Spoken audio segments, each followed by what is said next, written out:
Cassandra Terry, the mindset Bill coach Gates and schedule. founder of Manifesting Miracle Makers, rounded up her LinkedIn family once again. First, we've got Brian Smart, Mr. Content and Dadpreneur. He's striking the perfect balance between raising his youngest daughter and creating masterful content. Next, meet Denise Annalise Spiller, the gig expert and relentless traveler and writer. She turns every gig into an adventure. Then there's Jay Pasquale, the storytelling strategist, a poet and voiceover artist. He's weaving tales that'll make you think, laugh, and maybe even change your perspective. Get ready for a show filled with wisdom, inspiration, and the magic of family. Let's welcome Cassandra Terry and the rest of the fam.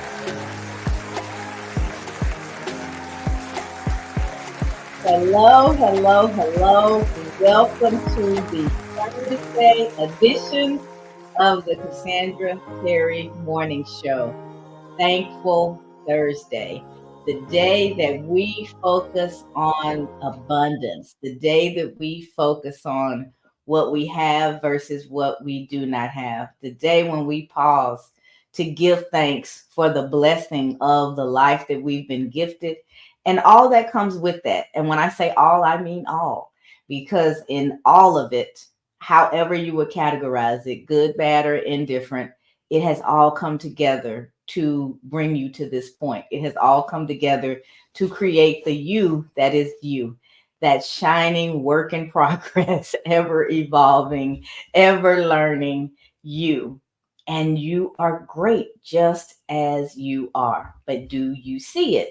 Gratitude will help you see it. Gratitude will help you see just how far you've come. It'll help you see the blessings, even in the days that when you were in them seemed very, very dark. If you come from a position of gratitude, you will see that you have more to be thankful for than not. And that's a great place to be. I want to share today's quote with you right away because I really, really like it. And I think it just brings home exactly what we're talking about already. Practicing gratitude is a very powerful tool to shift your attention on the things you don't have to the things you do have. And this alone will make you feel better.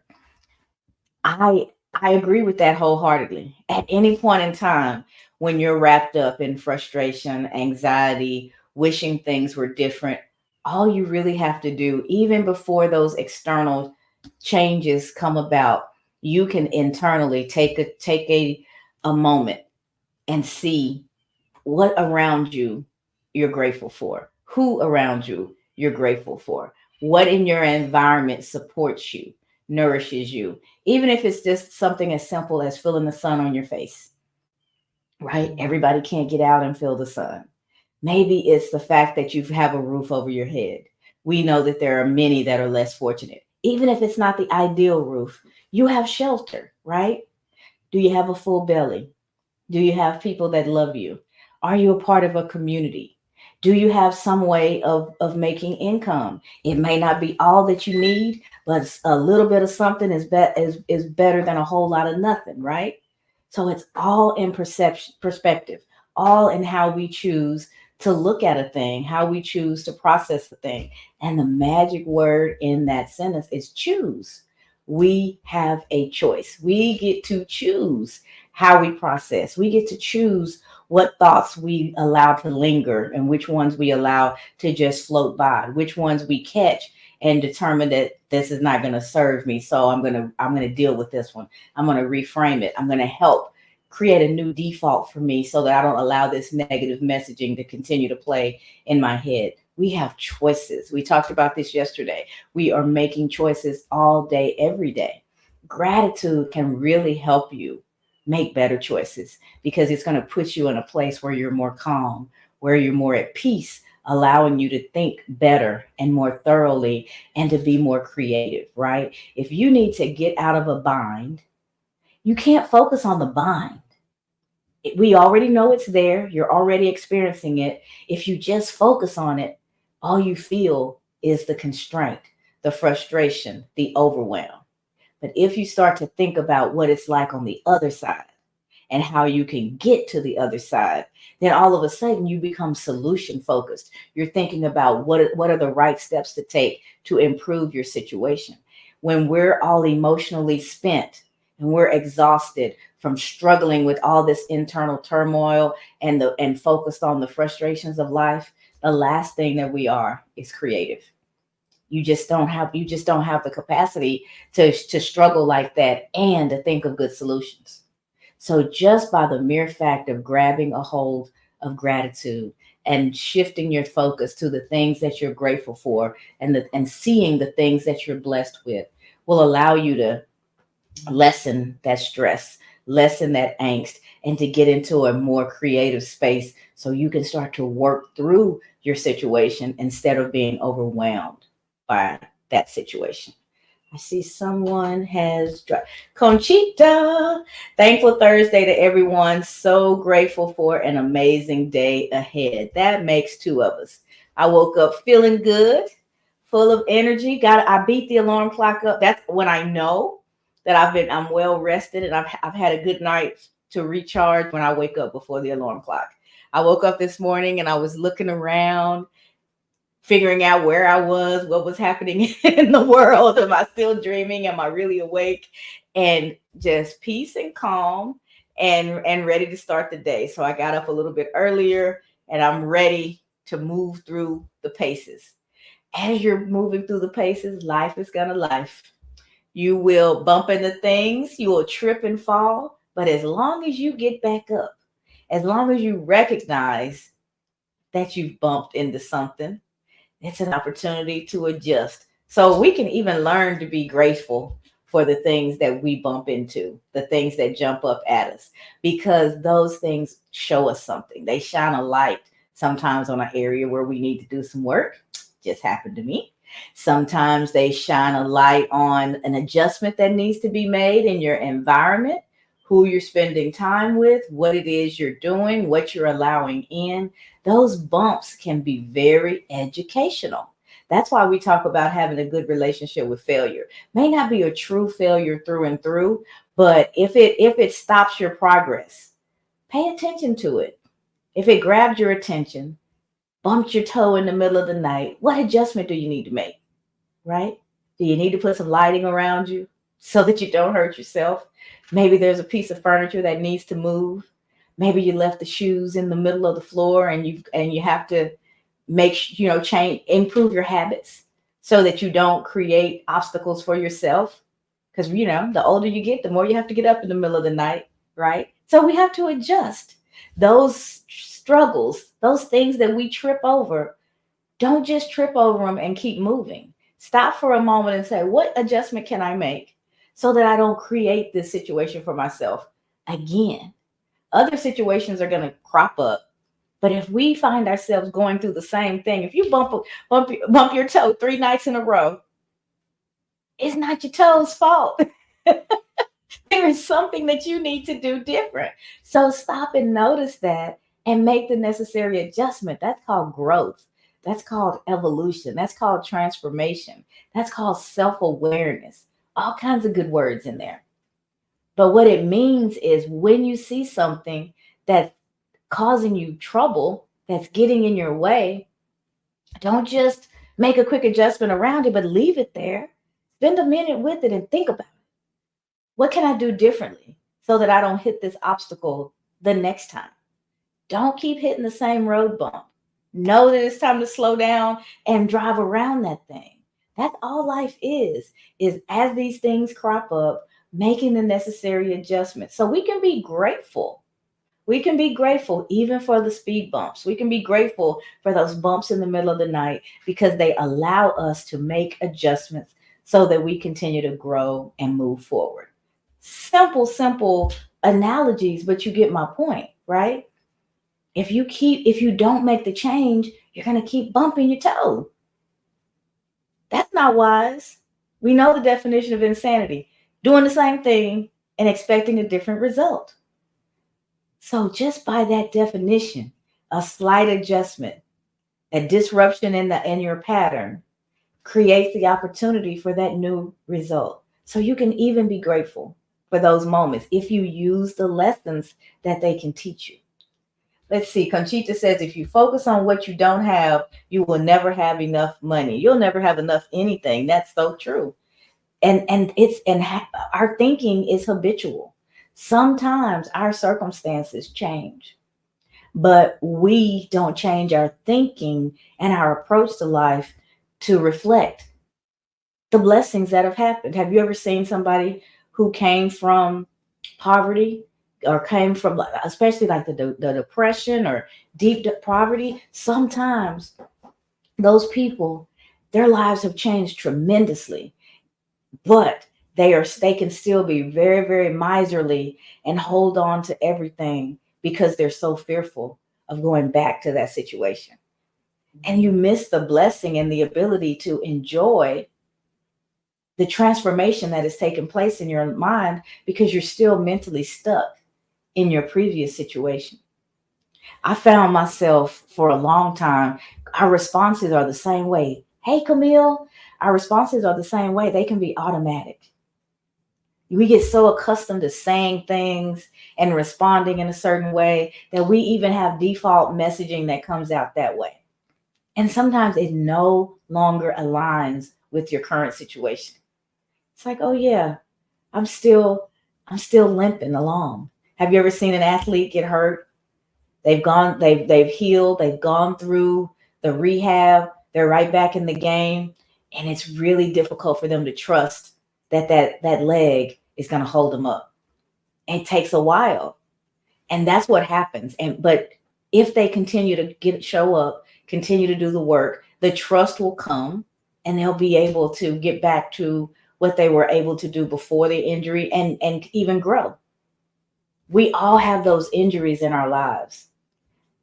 We have to learn to trust the healing, be grateful for the process, and allow it to move us forward, not it become a mark in time that we're shackled to.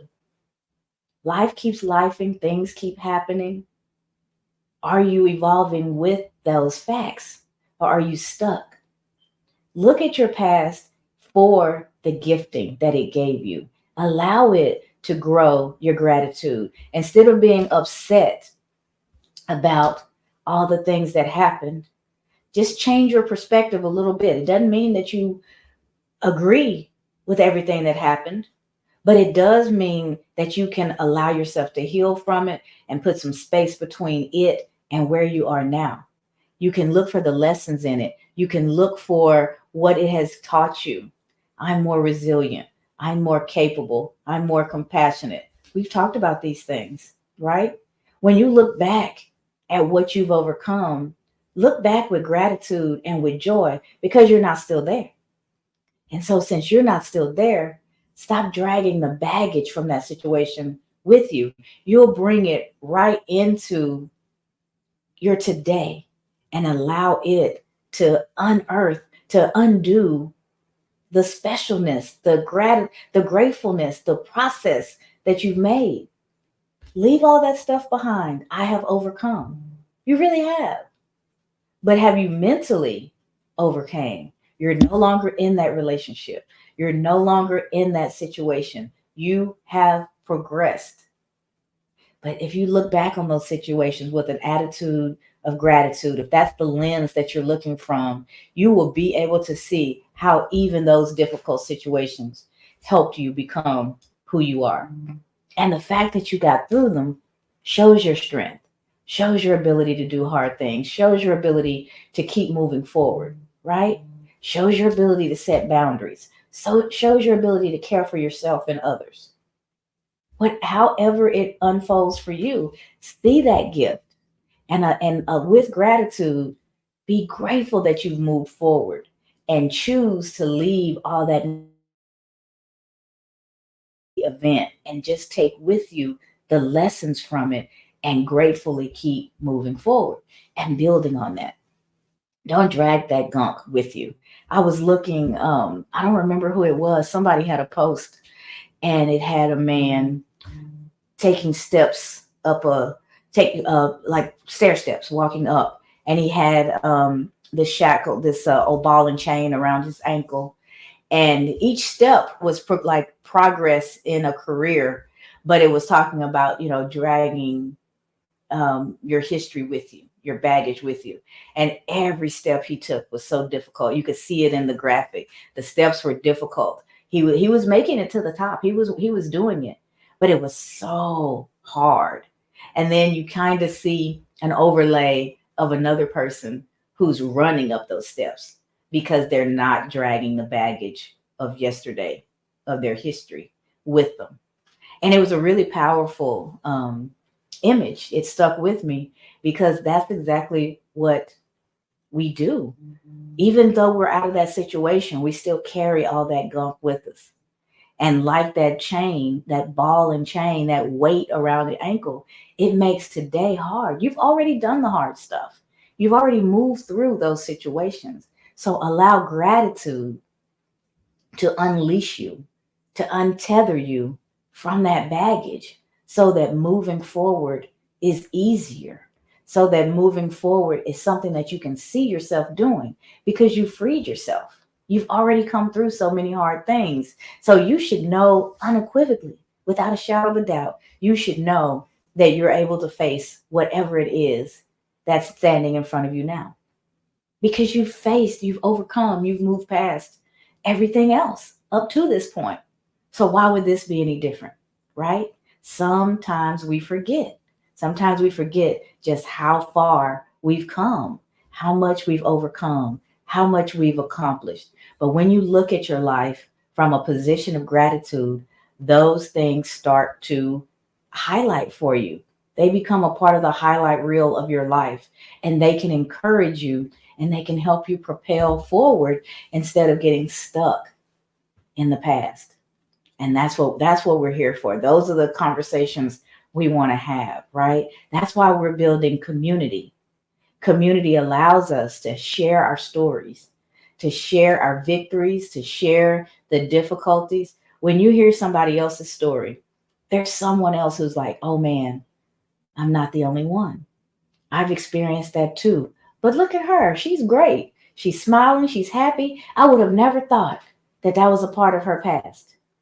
So in that moment, that person has become an idea. It sparks an idea. It sparks hope. If she can do that, if she can go through the same thing that I did and be happy, that means it's possible for me to be happy. Community is powerful. I am so very grateful for my community. It allows me to dump my bucket in a safe place. It allows me to have people who will receive it and encourage and uplift. It gives me accountability. Camille is messaging me every day. Your accountability partner is here. Where you at, girl? What you doing? I sent you all the things. Are you doing your part? Priceless, priceless. But you have to plug into it. She can message me all day long, and until I open the box and read the things and start to do the work, it's not reciprocated.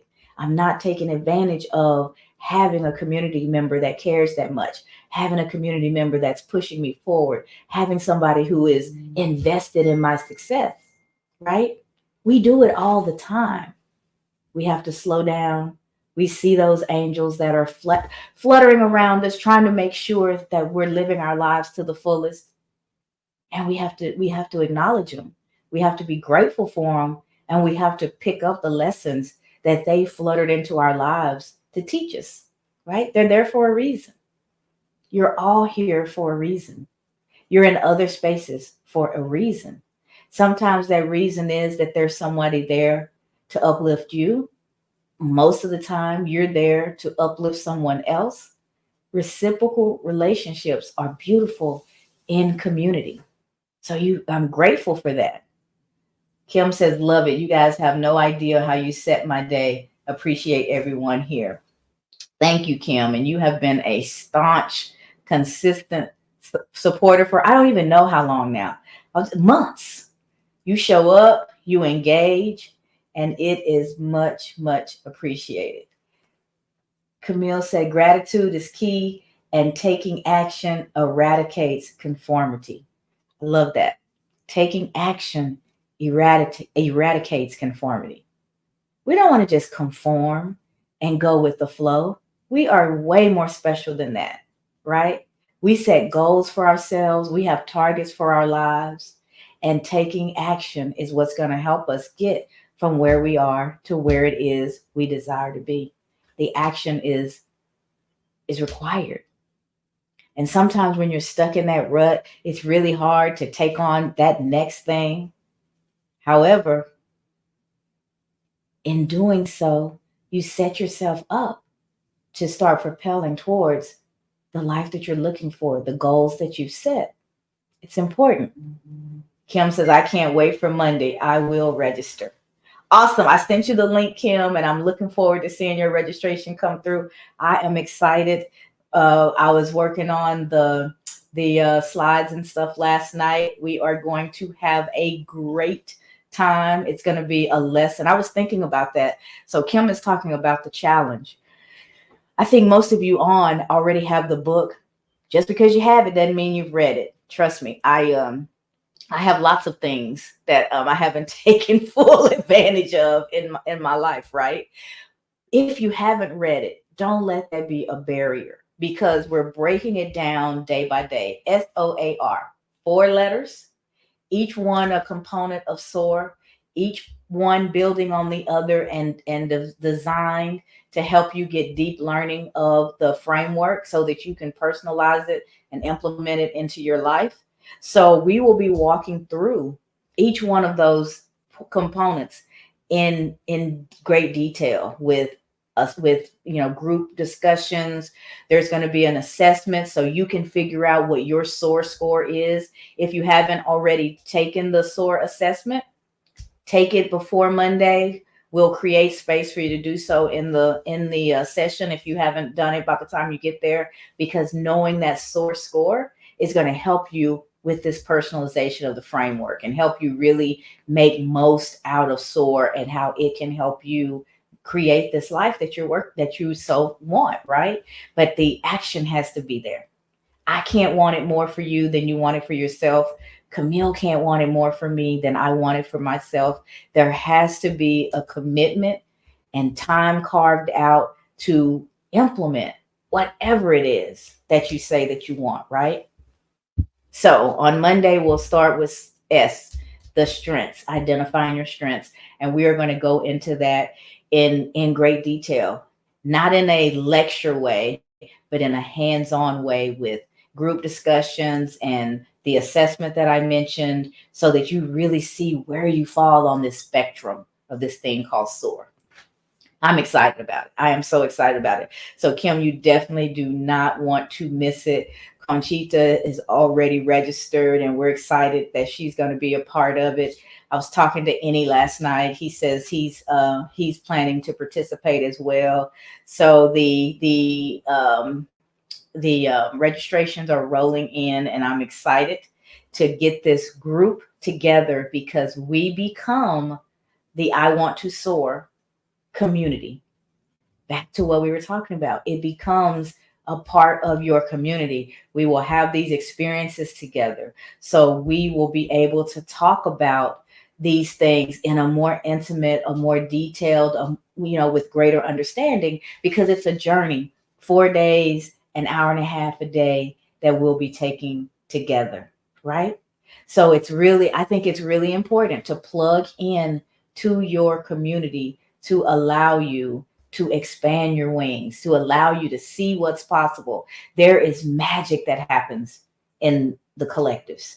I enjoy group work way more. Even when I remember in grad school, and I was going, one of the classes that I took and that I enjoyed the most was a group counseling course. It was showing you how to lead groups, how to establish your own group, how to figure out what your niche is and expand it. And I had forgotten about that till this past weekend. I was talking about how much I enjoy collectives and the dynamics of groups and that kind of thing. Man, life comes full circle. And you have those moments where your memory gets triggered and you're like, oh yeah, that was years ago. And that was a thing for me back then. It's really funny to see how it's come about in a different way than I would have imagined it. Kim says, not a chance I will miss. If you have not read the book, it's the understanding. So when you read it, it enforces what you're reading. Exactly. It works either way. If you've read it, we can you can dig in and get deeper learning. If you haven't read it, it's going to help you move through the book with the concepts already you're already aware of them. So either way. Craig Sanders, hi Cassandra, great to see and hear your message this morning. You are always great to work with. Craig, oh my goodness, how are you? You were great to work with as well. I'm so glad that we're still connected. I'm going to go look at your profile after and see what you're doing because it has been quite some time. Look at that. There he is. That I love it when connections get reconnected, right? So thank you, Craig. So Jay, before I get too distracted, today's our conversation around gratitude. Our quote is practicing gratitude is a very powerful tool to assist to shift your attention on the things you don't have to the things that you do have, and this alone will make you feel better. I believe that wholeheartedly. That's why we dedicated Thursdays to gratitude. So I'd love to hear, Jay, what you'd like to share on the topic. Sure, absolutely. This is going to be a two-parter, and Okay. the first part obviously is going to be on scripture, but let's let's focus specifically on Psalms. Okay. And who wrote Psalms? King David. Mhm. And David, every part of Psalms, is to me a book of gratitude, an entire series of things thanking God. And if we just look at let's start with I'll go with Psalm 103. Okay. Psalm 103 is praise the Lord, my soul, all my inmost being. Praise his holy name. Praise the Lord, my soul, and forget not all his benefits. So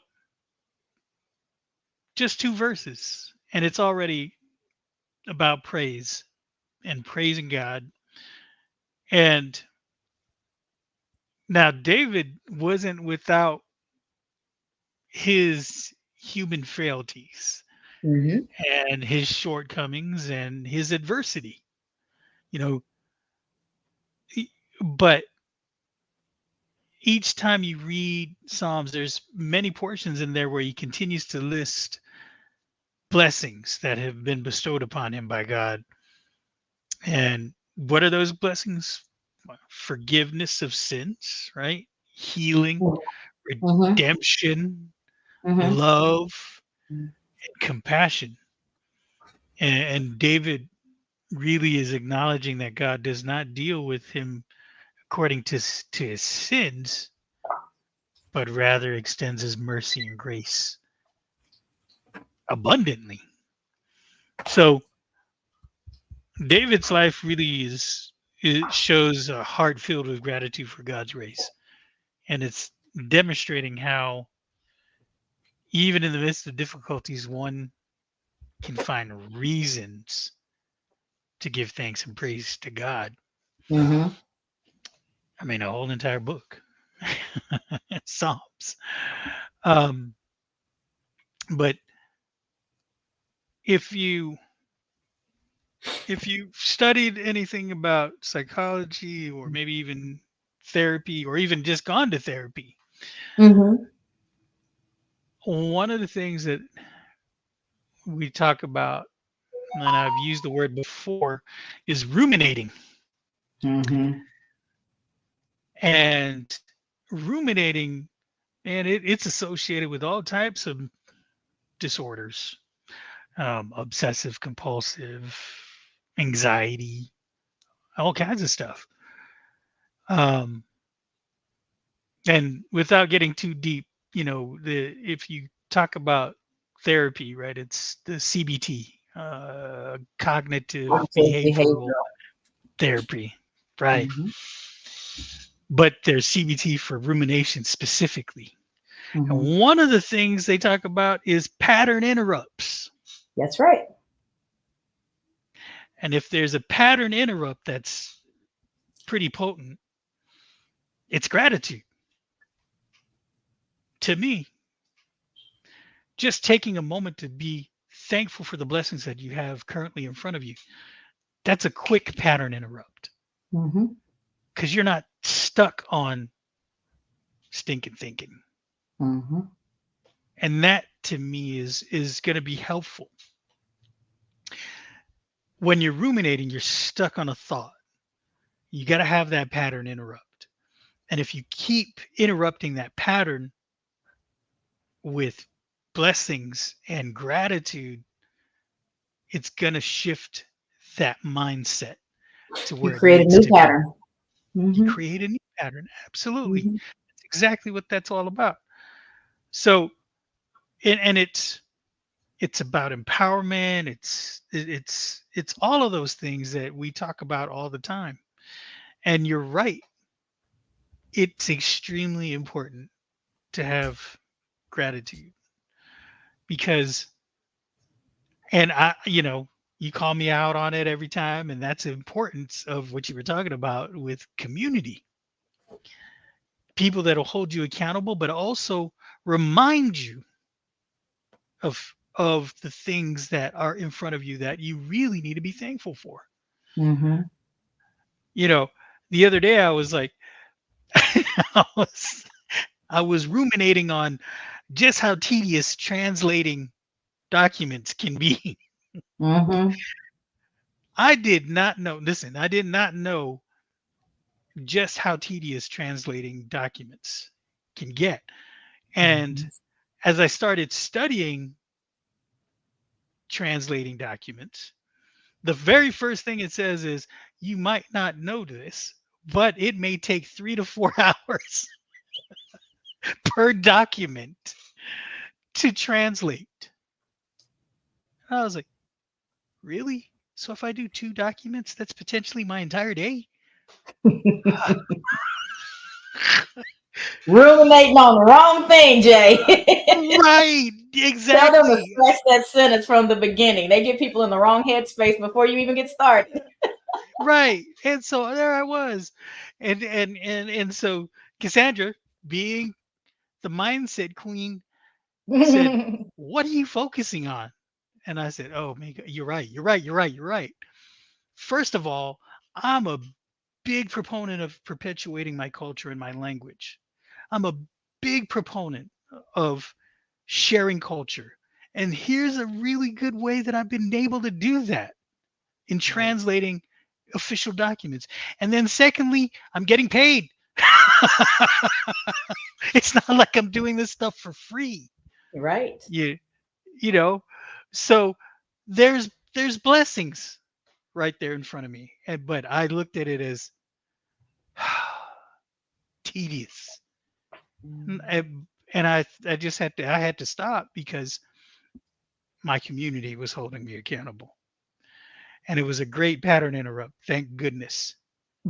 And so these are the things that will help you if you just focus on the things that you have, the blessings that you have, and then work from there. Thanks, Sandra. Back to you.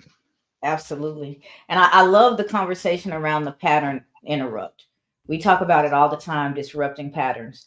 We as humans, we love patterns. It makes our lives easier, it makes things run smoother. Historically, we knew as humans before there was modern day, that patterning could help us stay safe. It helped us get things done quicker, more efficiently. Still, today we like patterns. So I'm not saying that there's anything wrong with patterns. I'm saying to assess your patterns. Do they serve you? Are they allowing you to get where it is that you need to go? If the answer is yes, then by all means pattern away. But when you find a pattern of thinking, a pattern of showing up, a pattern of moving through the world that is keeping you shackled to bad memories, shackled to difficult times. They're keeping you from moving forward. That pattern needs to be disrupted. Otherwise, you make your trip on this thing called life so much more difficult. You're dragging all of that stuff with you, right? Dragging all that stuff with you, and you make very little space for anything else. We have to clean out. We have to make space for the things that we say we want. When we went to, we took the trip to India a few months back. I think it was back in December, and I didn't realize how much I was going to love the clothes, the colors, the fabrics, the patterns. I just fell in love with all of that stuff. I could have left most of my clothes at home because every day I wore traditional Indian clothing because I loved it so much. And what we do, we had to buy another suitcase. I didn't leave room for anything new. I packed so much of what I already had that I was at capacity. Our lives are no different. You have to pay attention to what you have packed, right? Are the things that you've packed preparing you for the life that you want, the life that you're moving towards? Or do you have your beach gear packed and you're heading to the mountains to ski, right? You don't need that beach gear. You're not going to use the bikini. You're not going to use the flip flops. It's cold. There's snow everywhere. Are you properly packed? That's the first assessment. Take out those things. Prune. Remember the 4 P's, guys? That's still one of my most prolific divine downloads. Those 4 P's for personal development and growth. How do we grow? How do we develop? Just like a garden. If you see your life as a garden, you have to prune first. It does not do you any good to put a bunch of new, great, ready to grow seeds into a garden full of weeds. Those weeds are taking the nourishment out of the ground so that your seeds don't get the chance that they have to ever develop into what they could be. They may pop up, they have to fight with the weeds. It's a much more difficult journey. If you weed first, prune, get rid of all the things that no longer serve you. Take that junk out of your suitcase, put it aside. It's not going to serve you. Prune. Once you've pruned, now you're ready to prepare. You can put in the things for the trip that you're on right now, not for where you are, not for where you were, but for where you're going. Where are you going? What do you need to be prepared when you get there? Do you need new mindset? Because that messaging that's playing is holding you back, telling you what you can't do? Do you need a new environment? Because environmentally you're stifled, and every time you show up there, instead of feeling creative, you feel shut down. Do you need to shift the people that you're hanging around with because you and this crew, all y'all do is talk negative and hold each other back? Do you need to mind your inputs? What are you watching? What are you reading? What are you spending your time doing? What are you bringing in? You have to look at that so that you properly prepare for the trip that you're on. And then we get to that hard place, pacing. It took us an entire day to get from Texas to India. It was a trip that was well worth it, but I couldn't get there instantly. It was a pace, different airports, different waiting times, different documents that were required as we moved from one country to another. It was a process. And I had to go through each step of that process so that once I got there, I was properly ready for that experience, right? Our lives are no different. You have to be paced. These small steps, small choices that you take every day culminate into your future existence. Getting it all at once, as much as we want to, doesn't prepare us to take care of it, doesn't prepare us to maintain it, doesn't prepare us to grow it. So making good decisions, making the right choices, changing out that default behavior with the new learning that you've done during the prepare stage, that's what pacing is all about. You're changing your patterns. You're interrupting those patterns with the new behaviors so that those can become your new default. When we are stressed, when we are overworked, when we are overwhelmed, all the greatness goes away and we regress to our default behaviors. So it's important that you update those defaults. That pace period will do that for you. It gives you the opportunity to get the updates, right? And then when it all comes together, you propel. That's when everything's working. You're starting to see the fruit of your labor. You're starting to accomplish the things that you've been working so hard for. You can see it, you can taste it. It's right there. You've been in school for 4, 5, 6 years, working hard, and it's finally graduation day.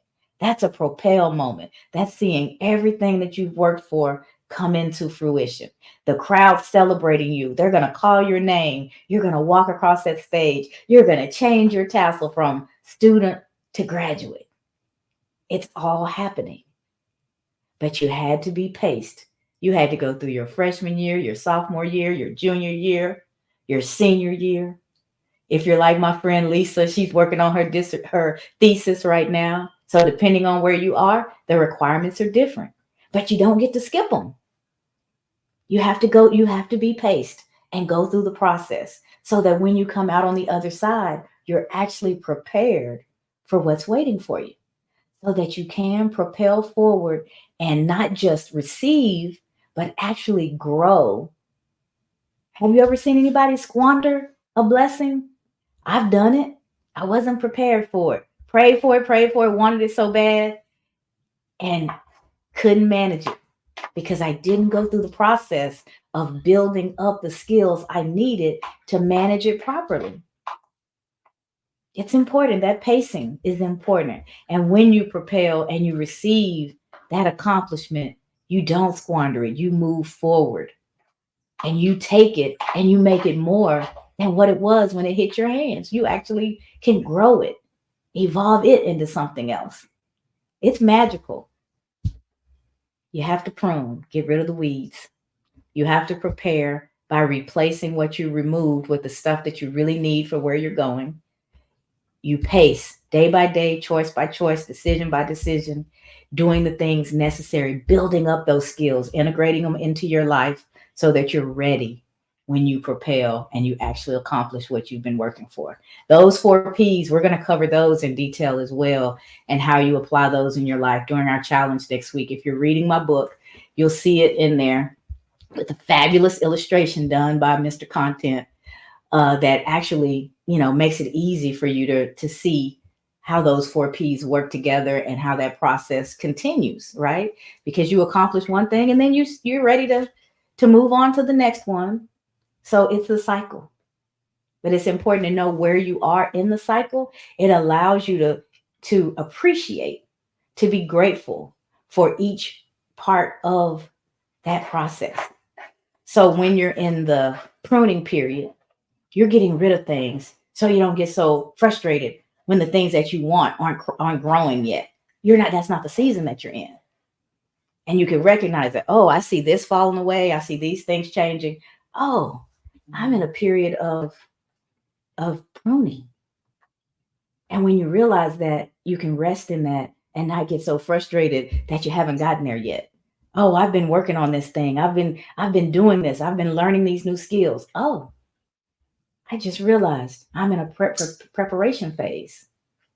It will help you. It will help you gain the perspective you need to have appreciation and gratitude for where you are in your process and to recognize what's going on so that you can set the right expectations for yourself. Let's see. Oh, Nixon. Hello. Nixon says hello from Kenya. Welcome, welcome, welcome. Leah says, amazing share, Jay. I was just studying pattern interrupts, and that is a fabulous perspective. Attitude of gratitude is the perfect pattern interrupt. And she also said, that is genius mindset room. Leave room for the new. Yeah, we have to prepare. We have to make room for what it is that we say we want. If your bags are full, where's all this new stuff that you want going to fit? Where does it fit into your life? All right, Brian, you have been patiently waiting. I would love, love, love to hear what you'd like to share on the topic. First, I'd love to say I could listen to you talk all day. So Well, if thank you you very want to much. keep chattering away, keep chattering away. I'm all ear. Uh, Thank you are more than welcome.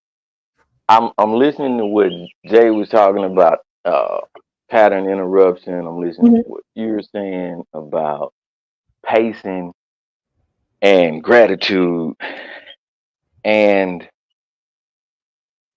you know, first, I really want to point out just how non-linear these things are that you're talking about, right?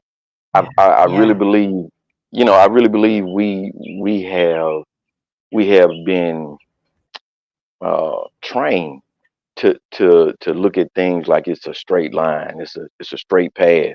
A to B, this is the way it's Hmm. gonna go, and this is all you gotta do to get there. And once you do that, that's it. But unfortunately, that's not what life is, right?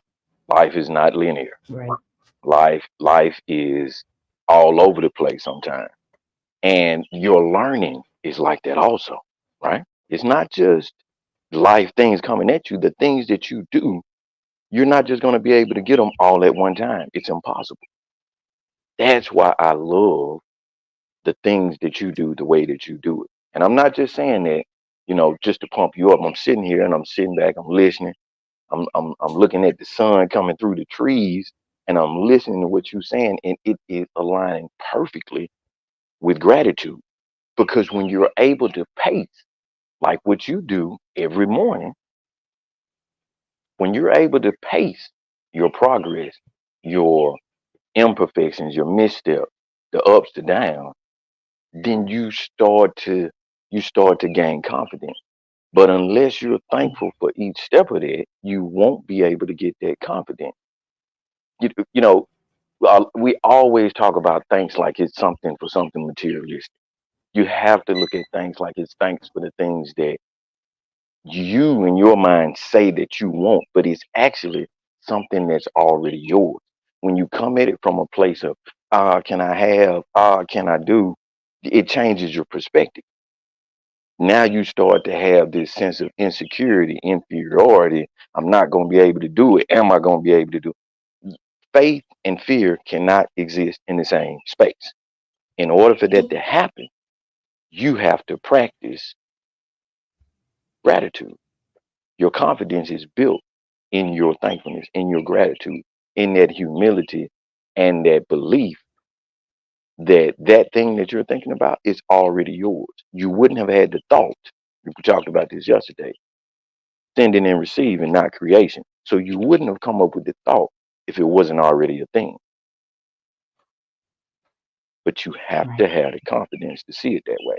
The only way you gain the confidence, because all of this is up in the ether now. This is not anything you can put your hands on. You know what I mean? You can't just reach out and grab and say, "Okay, that's mine," even though it hasn't happened yet. So you have to have that solid, sincere faith, right? That belief. And the only way you can attain it is by being thankful in the present moment. Mm, love it. Absolutely. And you can ask yourself at any point in time, you can check in. And when you feel yourself really stressed, and it's going to happen, you're human. I was stressed before the call. We had to stop and laugh and pray because I was going off into the ethers in a direction that was not going to prepare me to show up with gratitude, not going to prepare me to show up with humility, not going to prepare me to show up as the person that you guys are accustomed to interacting with. She was on a roll. She was not happy, and she was letting Jay know why she wasn't happy about somebody that ain't even around. Doesn't even matter. Like, why are you putting all this energy into this? Why are you allowing your light to dim over something in the grand scheme of things that doesn't even matter? You catch yourself in those moments Hmm. and you make the necessary adjustment. And I looked at it and I was like, that reaction is bigger than the situation. So that means that there's a place where I need to spend some time. I need to shine some light into that dark area and see what's going on there. I need to peel it back It's not enough just to go, ooh, I kind of came out of pocket. I need to get myself back together. But if I don't want to come out of pocket again, if I don't want to have too big of a reaction to something, I need to look at why I had the reaction that I did. Why did it puncture as much as it did? Why did it get as much energy as it did? We typically don't want to look in those dark corners. We want to pretend like they're not there. When you find them, celebrate them. It is an opportunity to disrupt another pattern. That person is reminding me of something that's way bigger than them because the reaction was big, right? That person doesn't even have that kind of space in my world. So for them to garner that much energy, I'm like, what's really going on? What have they triggered? What are they reminding me of? What unhealed process do I need to find? What unhealed experience do I need to find and deal with? I don't know the answer yet. It just happened. But I'm glad to know that it's there because it gives me a chance to do some inner work, right? To reset, to figure out what's under there. And I've got the possibility of whatever it is, healing it once and for all. Mm, I'm grateful for that. That's mm, exciting to me. Had mm, we not had that conversation, I wouldn't know that that was under there lingering. But it is. I discovered something, right? Even though I don't know, there's a thread. As I follow it, I don't know exactly where it's going to lead me yet. But I do know that if I follow it and if I'm willing to assess and do the work, there's more healing for me. There's more opportunity for me to grow. There's transformation. I can become a better version of myself. Now, if that's not exciting, I don't know what is. If that's not something to be grateful for, I don't know what mm, is. It was hidden in the dark. I had no idea it was there.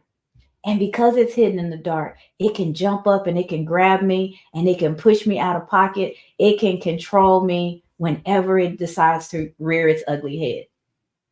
But because I know it's there, I have a great opportunity to disrupt a pattern that I didn't even realize I had. That's opportunity for growth. So don't get upset with yourself. If you have a moment and you don't show up as your best self, do the repair. Deal with the individual that had to be on the other end of that. You apologize, right? In all sincerity. But don't stop there. Do the work. Go inside and see where it is that you can firm up who you are.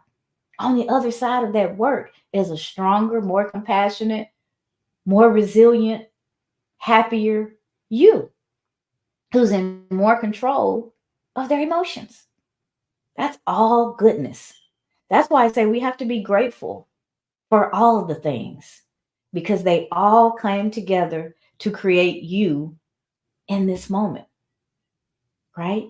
If I do the work, I will be creating the next version of me, the upgrade, right? We all have our phones and our computers. How many upgrades do we get in a year? Lots of them. Why do we get those upgrades? Pruning is happening. What do you mean pruning is happening? They're getting rid of the bugs in the system. They're taking out where they found things that are not serving that program, that application. They're debugging the system. That's what pruning is. I have the opportunity to debug because I found a place where there's some work to be done, some reprogramming.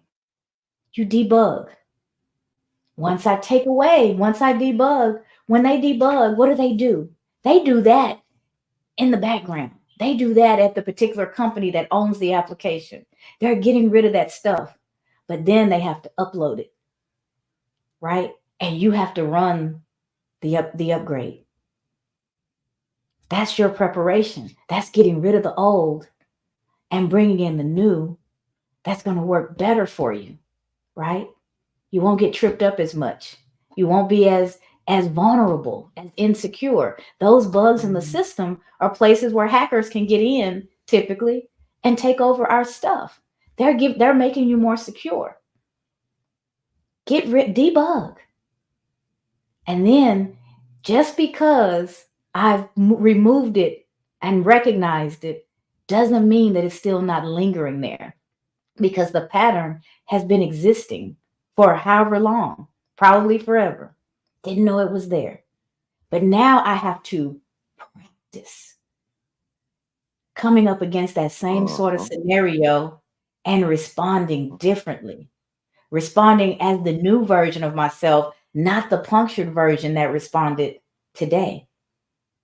Listen, I That, gotta jump in because you just said yeah. something key. Mm-hmm. Practice. Mm-hmm. You just seriously, you said it earlier when you did it this morning, Mm-hmm. making a habit of it. You stopped right then and you said, "Hey, I'm gonna do something different here. Let me flip the script. In the moment, Mm-hmm. let me be Yep. thankful for where I'm at and let me change up how I'm thinking." Mm-hmm. And you did it. You did it with Jay and I there. So the community at some point played a part in that. Absolutely. This That's why it's so important to have that support system, right? To have those people there helping you do those things that, well, maybe I need to check myself. You probably wouldn't have even thought about it if there wasn't someone else there when it was happening. Exactly. Follow what I'm saying? Exactly. Exactly. And I, This is what you were talking about. This is what you were talking about with the SOAR collective, right? That community where people are able to have these conversations. I'm jumping right out, Jay. I just wanted to say collective community. This is why we're here. It's so important. Absolutely. and I think one of the things I think what I'm picking up on, and you can correct me if I'm wrong, Cassandra. I don't think I think you weren't upset at the situation, Mm-hmm. more so at I think it was you were looking at me as you were previously, Mm-hmm. because you looking at a person, and this is a conversation that we had, and I'm gonna be vulnerable with everybody out here in the audience. This is a conversation I had with Denise also, is that I'm too nice Mm-hmm. and I allow things to happen, and I got to stop being nice and start being more of an advocate for myself, and I have Mm-hmm. to start doing things that would be helpful to me and my time and my investment in people. And so I think that the frustration and maybe that angst comes from that, and being mama bear too, and trying to That is definitely a part of it. That is definitely a part of it. When you my people, you are my people. When we are in community, we are in community. And I want the best. I want the best for everybody. But I know what that means for those that are up close and personal to me. If I know a little bit more about your story, I know a little bit more about what you're going through, then yeah, I'm even more mama bear. And the last thing I want to see is somebody taking advantage of a friend, right? But I've also been that person like the majority of my life. My very first blog post was people pleasing to boundary setter. The person that was always saying yes, even though in their heart of hearts they felt no, they wanted to say no. That was me.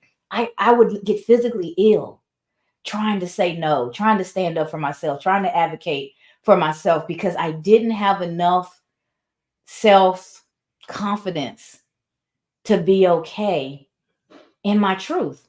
I just had to do whatever whoever wanted me to do because I was trying to maintain relationship. I was trying to be nice. I wanted to make sure they liked me. All that stuff that was playing in my head. That's all coming from trauma. It's not even coming from niceness. It's coming from need, right?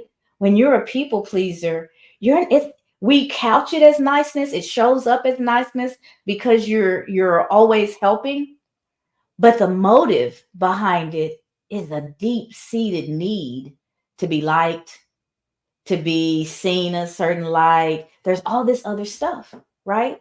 Niceness is just the top layer of it. But when you start peeling it back, you often find people who are quite wounded.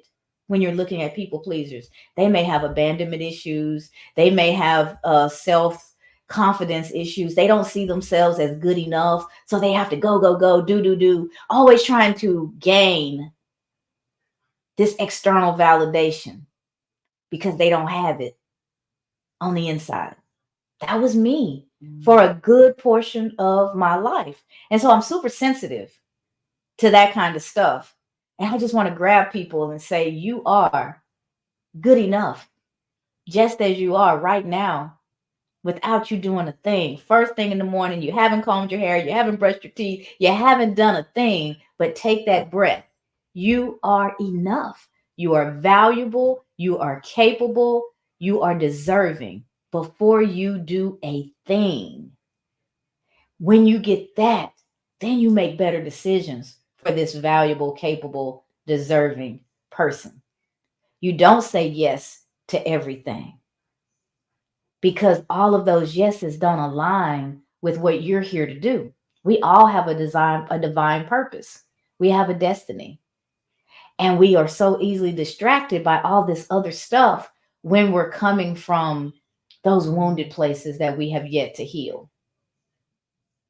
And so I'm passionate about that because I know how small, how scary, how dark the world is when you feel like that. And anybody that I can grab hold of and say, oh my goodness, do you understand just how fabulous you are? Do you understand how necessary you are? Do you understand the gift that you are? And mean it in all sincerity because I can see it. I can always see it in other people, but it took me a lifetime to see it in myself. Didn't matter what my grades were, didn't matter what job I had, didn't matter what I accomplished. I couldn't see it. And so I'm passionate about that thing. That's why there is a soar. That's why there is the voice within wins. That's why I show up every day. Because underneath it all was a person who was so broken that she saw absolutely no value in herself and she made it through to the other side. If none of you ever tell me I'm okay, you don't have to because I already know it. I am more than okay. I am loved. I am love. I give love. I receive love. I show up in love. I fix it when I show up less than love. When you know those things about yourself and you don't need the cheer of the crowd to feel good about yourself, now you're in position to really soar. Without that, you are limping along at best, waiting for the next compliment, waiting for the next attaboy, waiting for the next person to tell you you're good enough. Sometimes those things come and they're great when they do, but don't depend on them. You have to know that for yourself without a shadow of a doubt. You have to know that. And that's really what I'm here for, is helping people get from wherever they are to that level of knowing. That's why I say the voice within wins. The voice within is telling you every day, all day long, what you're capable of, what you're deserving of. And if that voice is not an advocate, if that voice is not pulling you forward, it's doing just the opposite. It's holding you back. It has you fearful. It has you small. It keeps you from showing up in the fullness of who you are because you've subjected yourself to this negative messaging that's running the show. And I want to help you find that messaging. I want to help you find it and eradicate it once and for all. And when it starts to try to creep back in, make sure that you have the skills to knock it down every time it shows its ugly head. That's what SOAR is about. That's what being in community is about. I told the story last night about my cousin. We had a death. We actually had a double death in the family, a car accident that took a young cousin in his 20s and his little boy, who he wasn't even 2. And so you can imagine the devastation that our family was feeling. And we were all gathered at my aunt and uncle's house, who were the grandparents and great grandparents. And we were hanging out, preparing for the services and stuff that were going to be in a day or so. but all the cousins were just hanging out and just being in community and supporting each other. And I kept saying things. And I had a cousin who said, "What's weird to hear you say that? I've never experienced you that way." It was a negative, self-effacing comment that I had made about myself. And then a little bit later in the conversation, we're all hanging out, and he did it again. It's like, why would you say that? That is so untrue. You're not like that at all. He was disrupting my pattern. He was reflecting back to me what I was saying unconsciously. I wasn't thinking about it. It was a part of my pattern. It was a part of the way I spoke. I have always had, as far back as I can remember, a little girl. Y'all, I was really smart. School was easy. Um, a lot of people either liked me or they didn't like me at all. There wasn't a whole lot in the middle. And so I was really conscious about not being too big, not being too loud, not trying to be the center of attention all the time because it made people uncomfortable. It made people not like me. That's what I felt. Don't know if it was true. I'm not sure if that's what other people were experiencing, but if I talked about my grades, if I talked about my accomplishments, I felt like that was going to be bragging and that was going to make people not like me. And so I learned to play small. And I didn't realize that even as an adult, when I was coming to situations, especially going back home, my language would become self-effacing. And what I was really trying to do is say, hey, it's still just me, little old hometown girl. We grew up together. I'm still that person that you knew. There's nothing different. I don't see myself any bigger, any better, any different. That was really important to me. I didn't want people to feel, because I'd heard it all my life. I've heard that there were things that I was interested in as a kid that my community and even my family didn't expect Black kids to be interested in. I was interested in the theater. I was interested in ballet. I was interested in poetry. All these things that I'm sure you're going, what difference does it make what color you are for that? But back then, I'm old, y'all. That was the type of feedback I was getting. You think you're white. You want to be white. And then it was, you think you're smarter than everybody else. You think you know everything. You think you're better than us. Those types of sound bites played in my head as a little person. So the defense that I had for that was before it was said, was before it was thought, to bring myself right there with everybody else and make sure they understood. I didn't think any of that. I didn't think that at all. I don't think I'm bigger. I don't think I'm better. I don't think I'm different. I'm just like you. And I wanted so bad. I wanted so badly to be just like everybody else. Did stupid stuff, trying to prove that I wasn't separate and apart. Did stupid stuff to try and prove that I was just like the pack. I was just like everybody that I grew up around. And in some ways I was, and in some ways I wasn't. We all have our uniqueness. And I was so busy trying to hide mine, trying to water it down, trying to make it go away because I didn't want to stand out as different. I wanted to fit in. I wanted to belong.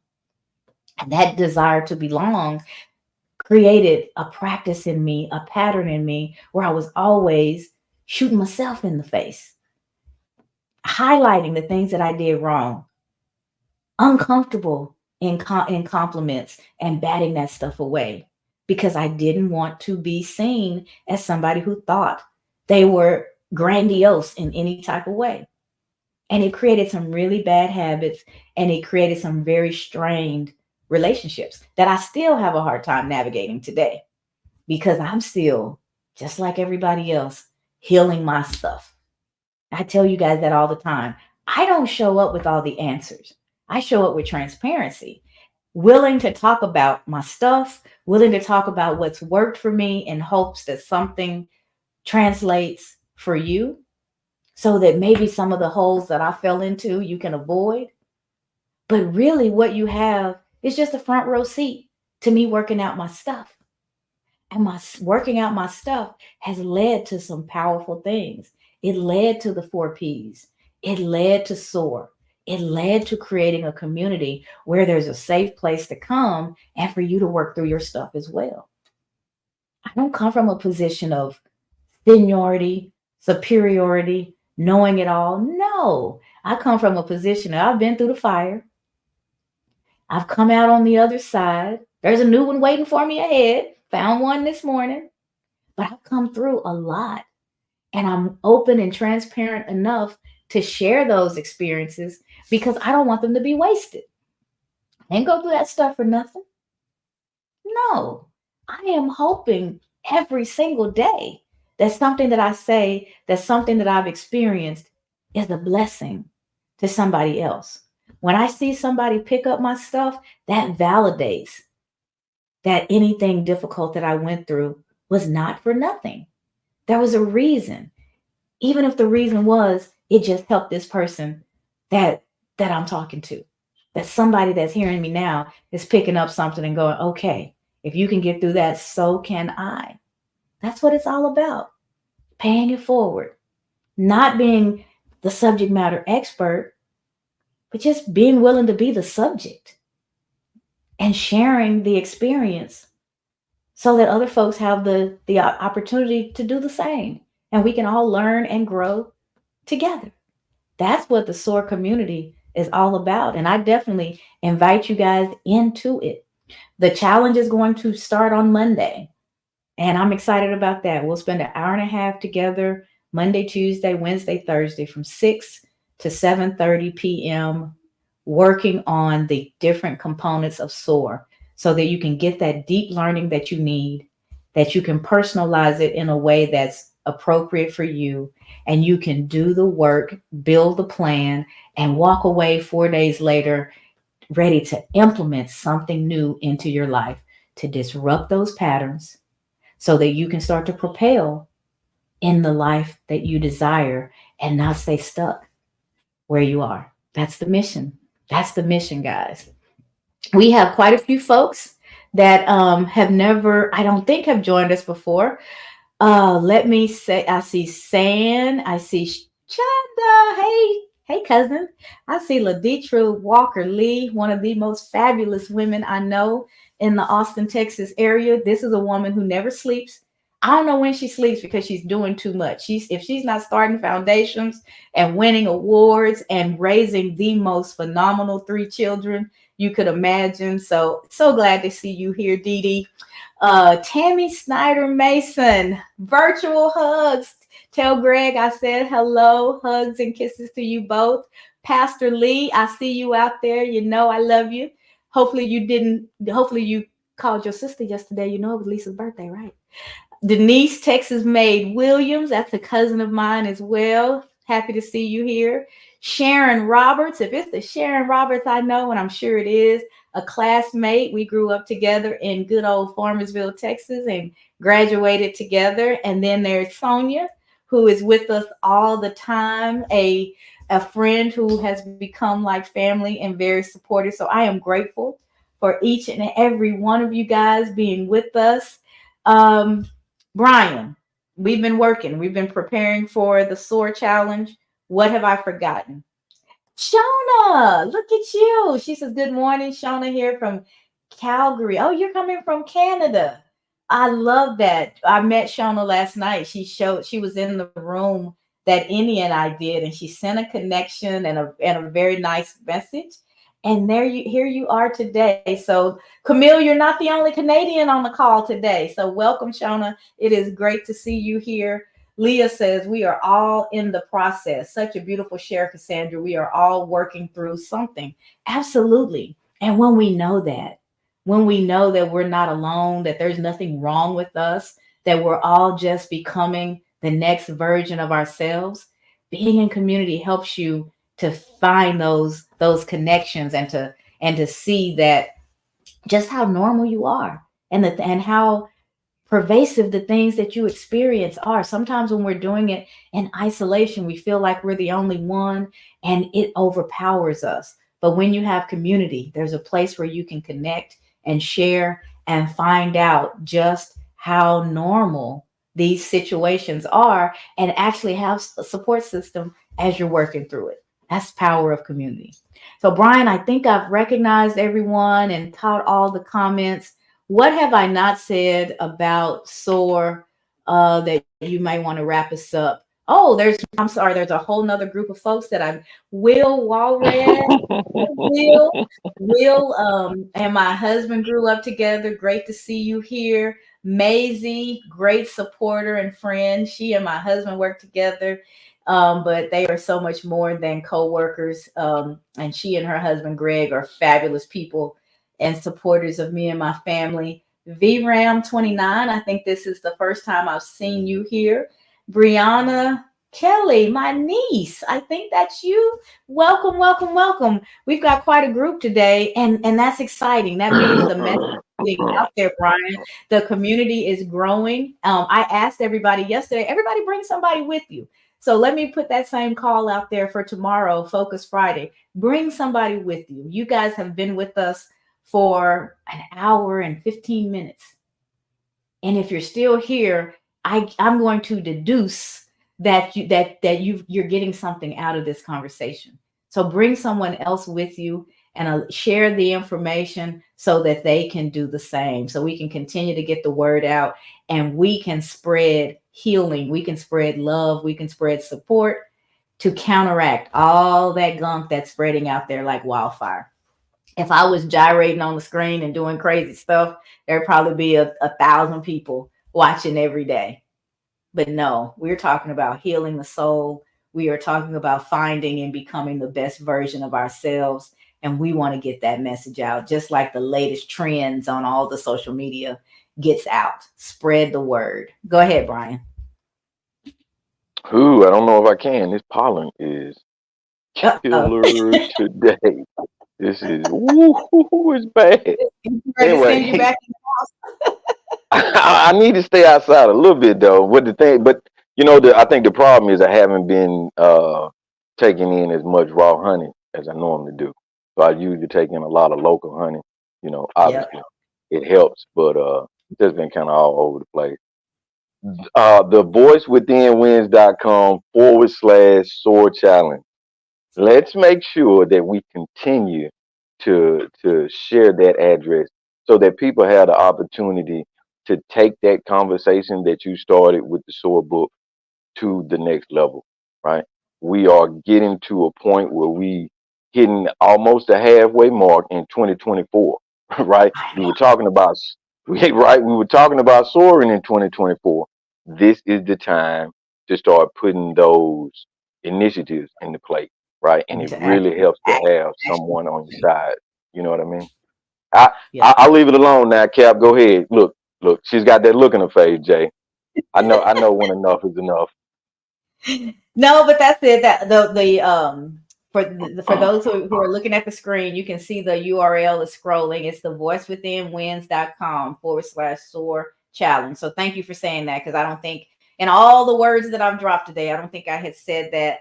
I see Ryan Coxum has joined us, another phenomenal individual. I just don't know why Ryan believes that he should win all the awards, but he does every week. It feels like every week he's in a different magazine. He's being honored for something different, but that just talks about the caliber of the man who is making a difference in the community through his work at the bank and the financial institution that he's a part of. So, Ryan, I've never seen you here. Welcome, welcome, welcome. And I hope to see all of you back. We are here every day. There's my baby, Sierra. My baby is a full grown woman with a family of her own, but she's still my baby. She's the one who made me a mama, and a very proud mama at that. So, welcome to everybody. Conchita says this session has been golden.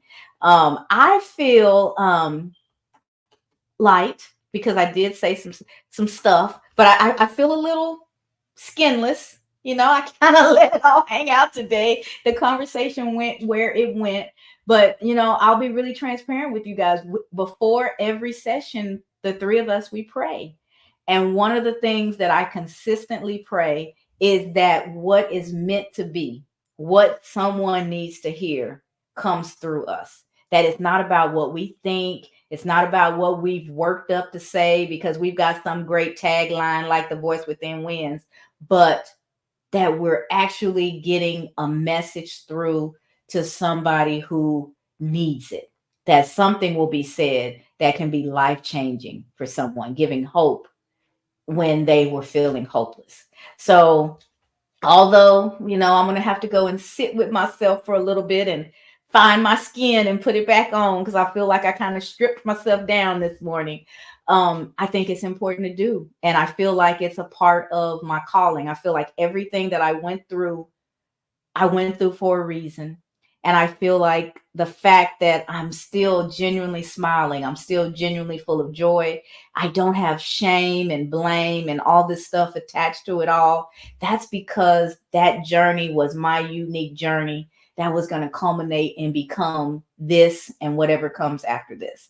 And when you can frame the difficulties in your life into a reason, into a purpose, and you can see how they've propelled you forward, it gives you a different way of seeing it, and it allows that gratitude to grow.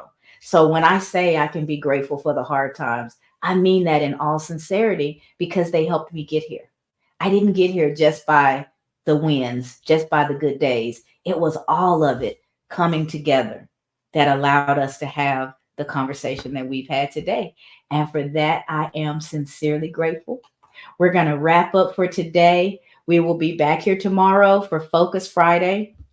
Similar conversation, but it'll be around the power of focus and how when you focus, you set yourself up to accomplish the goals Thank that you you for have set joining for us yourself. today. So Make sure you join us every week, Thanks Tuesday for being through with Friday, us. 7:15 a.m. Central Time for the Cassandra Terry Morning Show. For advertising or sponsorship questions, reach out to Cassandra or any member of the FAM Collective on their LinkedIn profiles. Have a great day, everyone. Have a great day, everyone. See you back here tomorrow, 7:15 a.m. Central. Thank you.